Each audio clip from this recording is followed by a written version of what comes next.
So today on the Digg podcast, we have Olivia from the amazing Olivia's Haven. And this podcast today is so inspirational because Olivia's business is really only just over a year old. And the success that she's achieved, she's now about to hire her 8th member of staff, and they've opened new premises, and it's so inspirational to listen to. In the podcast, Olivia talks about the strong brand identity of Olivia's Haven. It's evident for all to see if you look at her brand, her website, her platform, her Instagram and Facebook, all of that. You can see it's Olivia's Haven straight away, and that's sometimes not easy for business owners to achieve. So she gives us lots of tips and tricks about how that's done. And she also talks about how easy Shopify is to use, how important email marketing is to her business. It's really good tips for businesses who maybe haven't embraced that yet. So you definitely need to check that. Listen and take all the notes whenever you're listening to Olivia speak. She also gives great tips on how to embrace social, use it to your advantage, be consistent, but never forget about your brand and why you started it and what it means to you. So yeah, I can't wait for you to listen. It's an amazing podcast. This is an exciting new digital world we live in, and I want this podcast to help inspire you on your entrepreneurial journey. It's not easy juggling all the balls in the world of work, and I know that more than anyone. But I invite you to join thousands of our other listeners as we talk about all things money, marketing, hard times and successes. So get ready to be challenged and inspired. This is the Digg podcast. So thank you so much, Olivia, for being on the podcast. Thank you for having me, Caroline. It's really nice to be here. I watch you all the time on social and sometimes feel like, people, and I do know you, I think, because you seem to be the exact same way you are on social. But I don't know anything about your story or your background or anything. So obviously just the wee bit of research that I done. So do you want to tell us and all the listeners just how this all happened and where it started? Yeah, what's led to today in Olivia's Haven. So my background, I won't go into bore you with too many details, but I studied marketing and business at Newcastle University in England. And from there, I then went and worked in a few global businesses such as like Hasbro. I'm doing a lot of toy marketing and branding. So that's where I started, and that's where my love of fun colours and bright colours and things I think really came from initially. But I worked in London basically for about 5-6 years before the pull of Northern Ireland came and I knew I wanted to get home. And so I worked here in an agency and then also in another tech startup.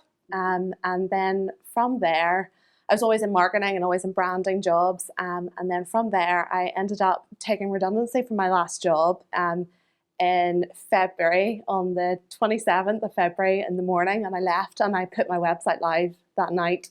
What? And so you've obviously... Olivia's Haven. Oh, stop. No, we have to go back.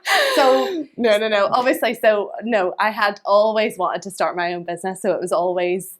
I just don't know what it was. I think my mum has her own business and a lot of my family have their own business. So I've seen people close to me run their own businesses. So I think that sort of removed that barrier for me of, actually starting. And also it made me just really I just loved that lifestyle. I just wanted to be my own boss. So I didn't know what I wanted my business to be. But I knew I loved products and I also knew I loved marketing and branding. And so I wanted to really put the two together.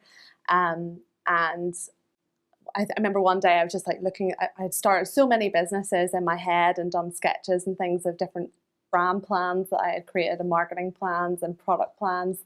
And then one day when I was just sitting there, I was looking at the house covered in so many candles were lit around me. And I was just what is it that I really love? I was the light literally was there. I was I love candles. I love the atmosphere that they create in a home. I love the scent. I love that scent can just take you to a whole other place depending on your mood and your vibe that you want that day and how it changes from day to day. And I was just really intrigued about the whole thing and the whole category. But then also I could never find products in the home fragrance range like candles and things. I always thought they were quite boring. Looking for me, coming from a really colourful, fun branding background, then I would walk into like a supermarket and then it's just all plain glasses with a plain sticker. And I was like, what is exciting about that? Because for me, I love to gift candles as presents to people, and I want people to have a really joyful experience when they get that. So I set out then creating like my own range of set out then to create my own range of candles. So I started with soy candles, and started with the stories first. So I linked, each of them has their own unique story. So I started with Love those the stories. Yeah. Yeah, so I started with the stories and focused on, I made a list of different like people and places and things that I loved, and started there. So I actually started with one from my granny Avril. So I created 2 April for her, in her memory. So I started with like cherry blossoms and spring florals, and wrote all that story on the side of the box. And then I just started developing all the different products from there and different places that I love to go to, and creating scents around that. Yeah, so I was creating all of that in the background of my last job, that I was in, and for about a year, for a year and a half, I was about creating those products, and then started building the website and everything behind the scenes myself, and printing all the products and bringing it all together, so that when I got the news that I was going to be made redundant, I saw it as like, this is my moment. This is the sign. This is everything coming together at once. I'm supposed to do this, because I'm literally ready to go. And people, close friends of mine were saying, why don't you just put that website live? I can't look at it anymore. Just get it live. Yes. And I was, for about 2 weeks, I was like, oh, I can't put it live. I can't put it live. I was too scared. And then that happened, and I just put it live that night. And the orders started coming in. I couldn't believe it. It was amazing. Unbelievable. I think going by the way you are, it would have went live redundancy or not. But, that's amazing. That was kind of it pushed you nearly to make it quicker than you might have done. Yes, and I think it was really important that something happened that made me do it, because I needed that little I had it all ready to go, but I just needed a little push, and that was my push that I needed. But thank God that happened. I mean, now I have Olivia's Haven. So, like, whenever you were coming up here to the podcast room, and I was saying the production team were going down to the foyer, and we were trying to say, I said, could you go down and bring Olivia up? What does she look like? And I was like, oh, she'll be wearing peach. She's definitely going to be wearing peach. And up you came with your beautiful peach hairband and peach mask and peach dress. But like, if anyone looks at your social and your branding, it's such a strong identity. How do you do? Sometimes people find that very hard. I know you might take it for granted. Like, I talked to you about it before the podcast started, but it's hard when you're not that creative mind to create. Like, how do you do that, Olivia? I know you are obviously a creative person, but any tips for us non-creatives? Like, so I think the key is to not rush that bit, and I think that is so. As I mentioned, like, I started with the products and the story first, and built the marketing and everything later around that, and Instagram and all of that. But I think get all of that organized and make sure it looks all, cohesive. It looks like one brand. I was really clear that I was only going to pick like 3 colors, and I was going to stick to that palette and what complemented each other. So is that a hard, fast rule in kind of design and stuff? It's 3 colors and work with the palette? I don't think that's a strict rule. I mean, designers may say it works for me. Yeah. And yours are peach, white and gold. Great. Oh, gold. Okay. So so I needed one that was, I wanted my standout color, so that was my peach or coral, was my standout color, and then I wanted, because I knew I wanted to have gold foiling because my products were to be luxury, so I really wanted to finish them all off with that gorgeous luxurious feel. So gold was important to me, so I knew those two went together, and then white to bring in to just bring it all down, tone it all down a bit, or else it would get a bit much. So I sort of started there, and my dominant color coral came from just loving that color, knowing that I would be able, even I wear it a lot, so it feels very authentically me. Like your office space is now all coral. So it just felt like the right color for me. And also when I look at everything else in the market, generally speaking, it's quite plain, as I mentioned, plain and white and black, and so I was really determined to go for a really bold color that stood out. It really does. And I also love the idea of picking that. I know other people all everybody ever says to me is, oh, like it's a very saturated market. It's a very crowded market, but like what isn't these days? Exactly. So do people say that to you? Oh, to you? all the time. Straight to your face. It's a very saturated market. Oh, imagine saying that to but someone. everybody. But even when I was planning it, you know, my parents were like, "Oh my goodness, but sure, they're everywhere." Do you know? But a saturated market also tells you that there is a market. Yeah. So do you know what my parents always say to me? Like, what are you going to do when this social media thing dies down? I'm like, really? Exactly saying that to me. I know. But you know what, as you say, people always say those things. It's like you meet the negative before you even. But it's a challenge then. It is. So I love that. Else, right? Yeah, you'll do something else or whatever. But I like the challenge. Yes. So. Oh my God. Well, you've definitely embraced it. I love it. I've bought your products for the different things that I bought them for. Is one was for a wedding present for someone that was just a neighbour. So it wasn't like I just wanted like a small token. Teachers' gifts. I got them for my boys' teachers. The diffusers. And as you say, and then there's something pretty special about the way Olivia does it. I'm going to get her to talk about it now, but her website is how a website should be, in my opinion. Thank you very much. Me. It's so easy to shop. So I picked my candle for the teacher and I picked my diffuser. I then did not want to have to drive to town to buy a gift bag. That kills me. Like it's just a hassle I don't need. I then clicked a long gift bag for the diffuser. I was like, this is so easy. A small gift bag for the candle. And then, would you like to add a little card with a note? I was like, absolutely, don't want to be going buying a card. Did all that, came to my door. Amazing. Popped it on the bag and sent the boys off to school. Happy with my life. I didn't have to leave. And I have an amazing product, Irish owned business. Like just everything about what you did, what your website does, I have to just say is fantastic. I'm sure you get that feedback anyway, but you do that all yourself, isn't that right? I do it all myself. I created it myself and I maintain it myself. Yeah. This is good. This is good for business owners listening. And I'm not I'm a branding marketing person, but I am not a coder just at all. So you use Shopify, isn't that right? I use Shopify. It's so easy. So good. So I have experience with it as well. I definitely recommend it to people. So you just do all your updating your products. Yeah. It's common sense, honestly. Yeah. It is totally. And I think people panic because they think that they should be a coder or be a website developer to be able to make changes to their website. Yes. But it's a confidence thing, I think. And I think you just need to get in there and start doing it. And the best time to do it is before, if you're thinking about, if you're creating your own website, sure you can do it when it's locked and so the world can't see it. Yes. So do all your messing around and playing with things and learning. Then absolutely there is the place for the website developer and you know totally. Like, but this is for maybe people who just have an idea like Olivia had, want to test it, put it out there, and then if you feel confident enough like you can manage it yourself. Lots of people say to me, I can't even be dealing with that. I want to pay someone. And that's fine. Absolutely. But what you're saying is if you want to, you can. Yes. Do it yourself. If I need to add a bit of functionality, yes, I can work with Shopify. Yes. You know, it's a plug-in add-on that I can just add to the website. So it's really straightforward. Yes. I probably am now at the stage where if there's certain functionality that I maybe want to add now to make the experience even better. But it's not essential. Like our customers are coming on, they're able to do everything that they need to do. Mm-hmm. It would more be to take it to the next stage. Yes. And then at that point, I'll probably look to a web developer. But it's a brilliant platform for just getting started. Brilliant. I highly recommend it as well.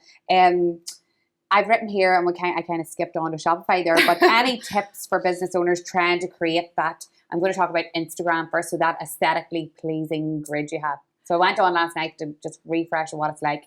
So up one bit of it is all your solid coral with like either a quote or an offer or a whatever. Yeah. So give us some tips, business owners, some tips of how to create maybe like a pattern. How does that work? Or just to make it look better. So I started firstly thinking, before I even started the Instagram page, I started thinking, what are the things that I definitely want to communicate on a regular basis? Okay, this is good. This is good information here. Okay. What I knew I needed to do was I needed to have something to share, reviews about my products, or information, posts. So I knew that I needed a text post. So that one was easy. So I knew I needed a text post.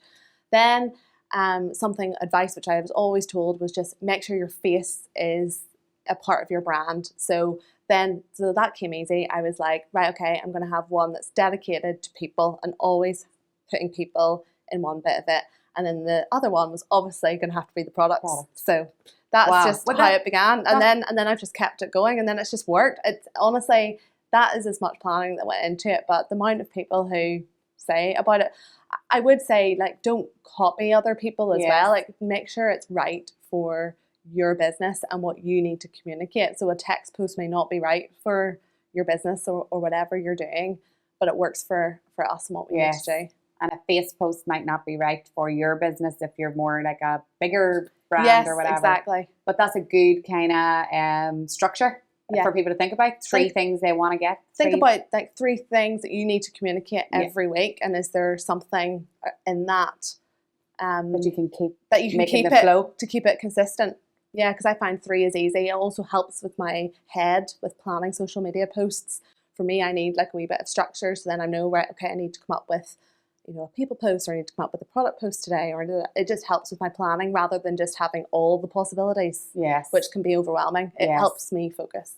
And do you use a certain app to create those images and all of that? What do you use? So I take the pictures ones are all generally on my iPhone if they're, or behind the scenes, and then I'll just like edit like the brightness and stuff on my iPhone. Yeah. Or sometimes I have a few product shoots and things for my products, so those pictures will go in there as well. And text posts and things like that I will do on Canva. Okay. So for anybody who doesn't know, Canva is like a free app, and it's fantastic, isn't it? So good. It is like, and again, so easy to use, and it's definitely a confidence thing again. Like, get in there, maybe do a little, there's loads of these courses that you can do on YouTube and things like that to just get up to speed on the basics. I didn't use Canva really not much at all before I started Olivia's Haven, and now I'm never out of it. Yeah. So I think people get so overwhelmed. Like if I looked at your grid and I was just starting out in business, I'd be like, no, sorry, I can never do that. But it is achievable if you have to put your mind to it and focus and get a plan in place. So yeah, there you go. You need to start getting get an idea of 3 things. That's a bit of advice that you would like to post, and then kind of focus on that each week. So would you post like 3 times a week then? I'm trying to do more. So that I've tried to post. I'm trying to get up to posting every day, but it's really tough. Yeah. Okay. But at a minimum, my challenge to myself when I first started was, if I can do 3 posts a week, that'll be great, and I can build from there. Perfect. So as you maybe free yourself up, you know, when you're a one-woman band in a business, 3 posts a week is probably enough for you to take on along with everything else. But as you free yourself up to do maybe marketing, because the other jobs are being taken care of, then you can start to look at growing that and posting more frequently. The Digg podcast is all about educating my listeners, but it's so important to me that it is also a place to gain exposure. Each week we open up the podcast to brands and business owners to pitch to you guys. I can't wait for you to hear from this week's business. I'm Gavin, the owner of JJ Donnelly Menswear, based in Ballynahinch. We are a menswear shop offering a wide range of suits, casual wear, jeans, loungewear, jackets and footwear. We stock leading brands including Benetti, Cavani, Vici, and most recently have added the brand Be Inspired to our collection. We specialise in wedding suits, whether you are the groom or the guest, and ensure that when you come into our shop we will do our utmost best to cater to your needs. Our suits come in both tailored and comfort fit and are available in a wide range of styles, colours and sizes. To find out more or browse online, please visit our website at jjdonnelly.co.uk. Alternatively, you can follow us on social media and keep an eye out for special promotions. Our Facebook page is JJ Donnelly Menswear Ballynahinch. Our Instagram handle is JJ Donnelly Menswear. We can also be contacted by WhatsApp at 07495036898. Thanks for listening. I hope to see you in the shop in the future. Yeah, so that's the dream. So that leads me into, you've added to your team, haven't you, recently? So 1 year later, tell us now, what's the story at Olivia's Haven headquarters? So you now have a premises first.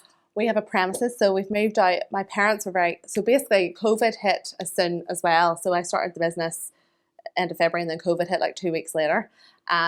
But that made me make a choice that I had to be at home to do the business. So I worked out of my parents' house, and they kindly let me renovate like the whole garage bit and a whole office bit upstairs as well, as we grew quite quickly. So we were there, and then on the 1st of June there, we just took on new premises. So it was a bit overwhelming at the start because we definitely are going to grow into it. but it's amazing to have the space, and it's just amazing to have the space and to have more people there now to support us, and it means that we can now make more products every day, and we can ship out more products every day, and it just makes us more efficient overall. So it's brilliant. And how many people work there now then? We just had interviews this morning actually, so we're about to take on 8 people in a minute. So yeah. Seriously, this is unbelievable. Oh my God, congratulations. That's unreal. Yeah. I know it's a whole different ball game now when you start taking on staff and all, but again, you can grow now quicker because of that. But I think because I went into it with a vision that it's not just going to be me. You know, I wanted it to be a global successful business. That's what I set it up to be. Yes. So I just think it's important now we have all those things in place that allow us to achieve that, to go there if we, so nothing can stop us. Oh my God. Like I was in business, but when I listen to you, I knew nothing when I started. Like you're so confident in what you want it to be. I wish I had written it all down what I wanted mine to be, but I mean, it's unreal to hear that, and it makes you realize you need to have that kind of vision and plan to push forward. Otherwise, you could have sat at you just doing it for a long time saying, no, I can't. But then you never grow. You never grow. So you've got to, so it's a bit, that's what I was meant to say that, yeah. So like you take on these risks, these are calculated risks. We take on premises and we take on staff, but it also pushes you to build the business, whereas you could coast if you wanted. And it would be a great business just for me on my own if I wanted it to be, but I want it to be so much more than that and so much bigger than that. So that's why we were pushing on and putting all these things in place. Unreal, amazing. So can you talk? So I do notice on your social, you're very much about like community and collaboration, and I've noticed you do some collaborations, and I do talk about collaborations on the podcast a lot because I see them as a really big thing right now to connect with people and also get further reach for your brand and stuff. So tell me like one collaboration that has went really well or that you're proud of, or something that just sort of stands out as being good, a good thing that you've done. So the one that definitely stands out that to me is the one that definitely stands out to me is the one that we did with Zara Ceramics. Okay.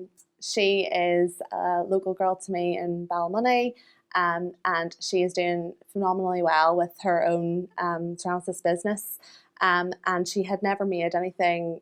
She was really focused on mugs at the time, and I was really struggling to find wax burners that fitted with my brand, with the pinks and everything, and the whites and the golds. And so one day I just messaged her and was like, "Would you be any chance that you might fancy doing a collaboration someday? How about doing like a wax melt burner?" And I remember initially she wasn't totally set on doing a wax melt burner, but then she's like, "Yeah, no, let's do it." And we have both not looked back. Like they sell out in like under a minute. We make 100 at a time, and the whole collaboration just goes so well. So we've done it twice now, and we're planning actually to do another one in September. But it's because it truly is a collaboration, because the products actually work together. I think some people maybe sometimes can force themselves to find collaborations, but it was a very natural one that fell together, and the products really fit. Like wax melts with a wax burner, it's clear. It's a clear fit. Sometimes when collaborations don't work is when two businesses want to maybe work together because maybe they're friends or something like that, but actually their products don't work and it's not actually what their customers want. So I think you have to think about what actually works for my business and the products that I'm offering, and what is a natural fit here. So I think that's maybe why it's worked so well, and they are absolutely gorgeous. Zara's a superstar. So she is. She is something else, a creative in every way. And you're right, that product kind of fit is amazing for you but it's your vision too to think, I must contact her to do it. Like, you're the driving force, as in you're always the one thinking, aren't you, as a business owner too, but you're so good at that and to spot that. So yeah, that's an amazing example. And you're right, people do force it sometimes and it's not the right fit, and you think, no, we shouldn't have done that. You're better waiting for a good fit rather than forcing it. And then it can be magic. It can be, and it's worth the wait. Yeah. Okay. I hope everybody's taking all this in.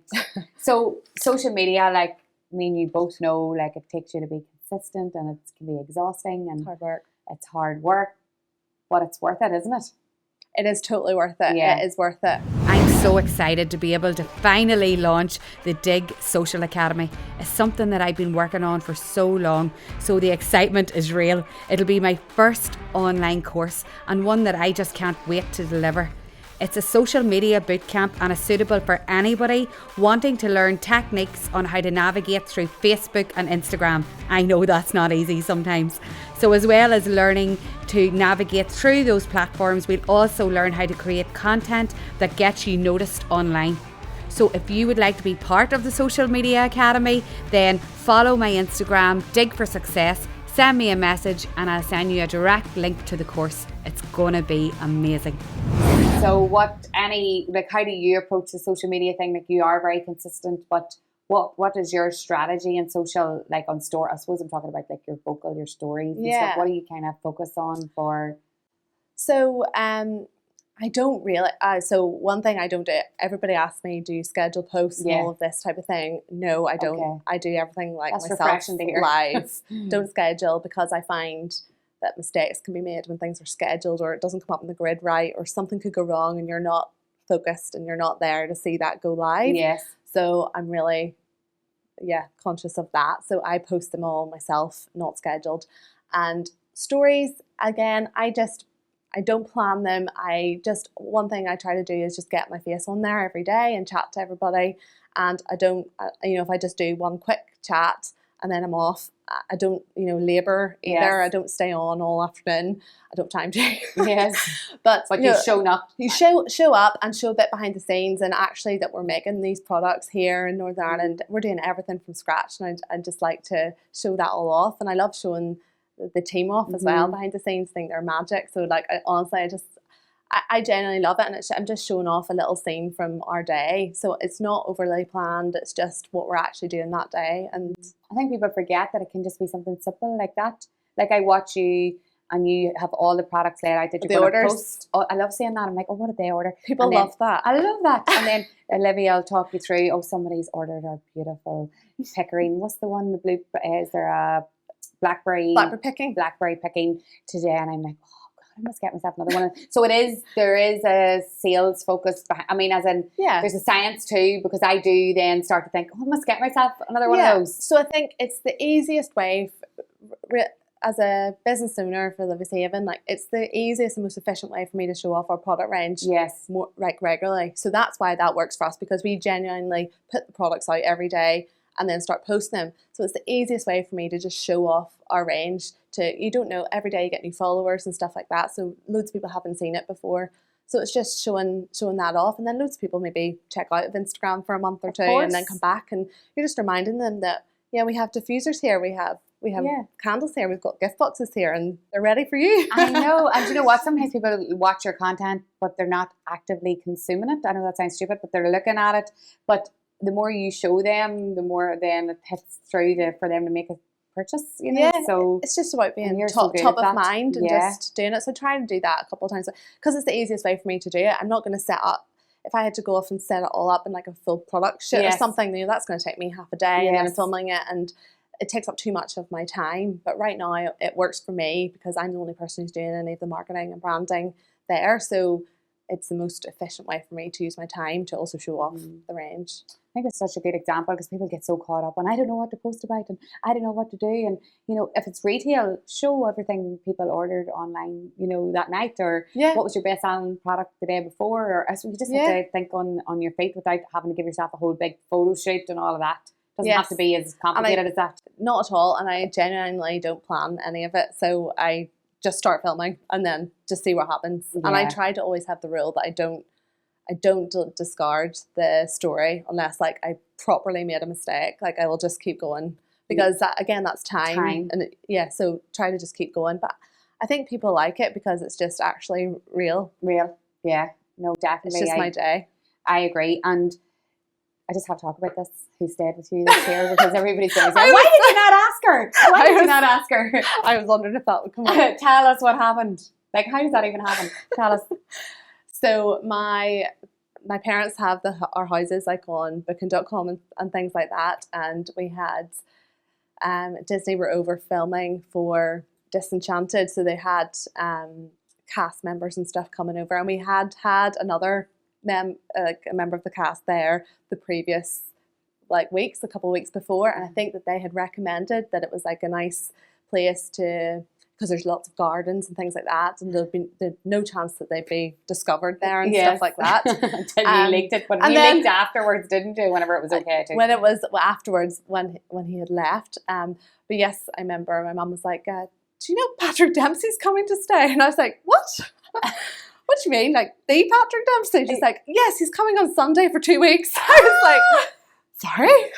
It's unbelievable. So that was good. That was good for your business too. I mean, not your business, good for your social following that time. That time, yes. But I mean, I remember being like, does he know that I run the business out of here? Yeah. Is he okay with this? Are we using him? So he was really, really nice. And he was, he was quarantining. So he was literally just in the house. He had to stay for 2 weeks. That's why he was there. He had to quarantine. So anybody doesn't know, he's in Grey's Anatomy. I'm sure you all know who Patrick Dempsey is, but he's in Grey's Anatomy. So people had already got whispers that he was in the country, hadn't they? So wonder where he is, where he is. And I nearly died when I seen you put up the picture. I was like, he was with Olivia the whole time. I know. Oh my God. And our donkey Nettie got he'd had a selfie with my donkey Nettie, and it got over 1 million views or something ridiculous. Oh my God, amazing. The most famous donkey in Ireland. Unreal. I'd love to see it. It was just a bit of fun too behind your business and brand as well, all the wee things that were going on. It was a nice little PR sort of stunt thing. So it was nice. It was good. So I have noticed all your emails coming through. So that is something that I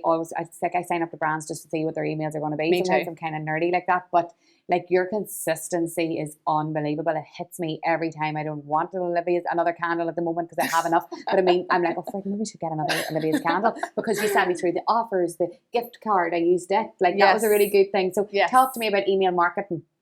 Yes. So this is something which I think is really important for business owners, particularly when you're starting, but to constantly be building your email list.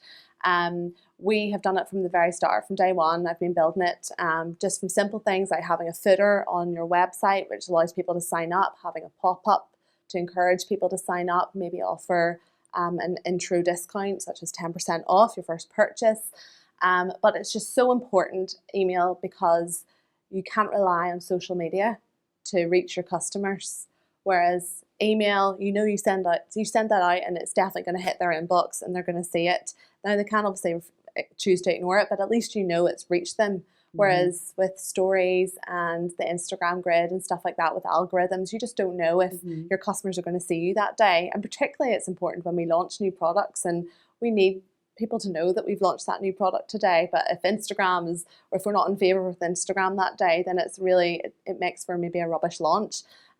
Whereas if you have email, the backbone of your business, is the backbone for us. We use it consistently just to let customers know what's going on, what our new products are, and give them special offers and stuff. So our email subscribers are completely treated like VIPs as well. So that's the best way to get special deals and things like that for Olivia. They really are. And I've signed up with so many of my different email addresses that and they're all coming into the inbox. I'm like, Olivia's talent. I've got 5 different email addresses. I've signed up with them all. So, but it is I have clicked through and bought from your emails. Yeah, it does work. So we do it. No, when we do it we do them, once, twice, 3 times a week. Oh, is that how often you do it? Okay. Yeah. So we do it a lot, and a lot of people are maybe a bit shy of doing that, but we have the view that if somebody wants to sign up to your email, they want to hear from your brand. They want to be in the inside track, and they want to have that information. So we just keep them informed. And what platform do you use to do that from? We use Klaviyo. Klaviyo, yes, it's very good as well. Very good for all. And also, so those are just our weekly emails. But then we also set up things like different series to help. So like a welcome series, which will work behind the scenes for us, which we don't need to be involved in on a day-to-day basis, which will send customers emails. And say for the first 2 weeks that they have signed up to the list, telling them a little bit more about Olivia's Haven, why we started, a little bit more about our story and why we created our products and things like that, just to let them know more about the brand too, which I think is really important. Then that works for you, as a small business, that's working in the background for you the whole time. And then you complement that with your your weekly emails and newsletters. So it works really well. And I would encourage other businesses to jump on email. If you aren't doing it yet, you need to do it. And I know to some people it might sound complicated, but Klaviyo make that process because they have templates and they So do easy. like people are like, oh no, just setting up funnels that work behind the scenes and all that sounds so hard, but just get in there and figure it out because it's actually very straightforward. Get in there, figure out, and once you Try have it. a template sorted, you just need to switch it about every week. And I use Canva to create all my imagery and everything for it. Honestly, it's just a matter of just getting in there and figuring it out. But it works so well alongside Shopify, and then you can complement all of that with your Instagram or your social. So it all works really well together. Amazing. I've written down here, have you any tips for business owners at the moment for, I suppose we're just in a funny time, aren't we? Everybody's kind of, maybe people are reevaluating their jobs and do they want to maybe branch into business? So I know you talked about it a wee bit at the start, but have you any advice for people who maybe have an idea and want to, Yeah, they're afraid, but want to? Well, I was afraid too. Everybody's afraid, I think, and everybody is always worried about what everybody thinks or why should they do it versus somebody else. But if you have a good idea, like I would just say, start with the idea, develop the idea, look at what else is in the market, make sure it is not like anything else there, because you're just going to make your job so much harder and it's going to be a real slog for you if it looks like everything else that's out there. Mm-hmm. So really work hard to differentiate your product. That is, I'm talking about a product business obviously, but really work hard to differentiate it, because that's where,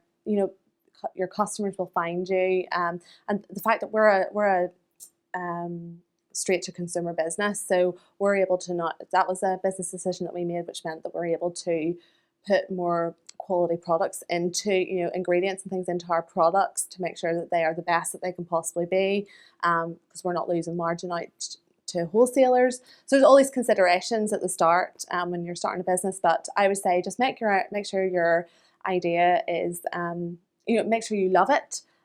Make sure you love the product or the service that you're going to be starting a business in, because it gets hard. You work long hours on it. So make sure you love it, and make sure you differentiate it from everything else that's out there. Very good advice. And so I obviously follow you already, but for anyone that's just listening to you for the first time, where can they now keep following this journey for Olivia's Haven? What's your social handles and where can they find you and your website and all that? So our website is oliviashaven.co.uk. So if you pop that into Google, you should find us. And our Instagram is at @Olivias_Haven.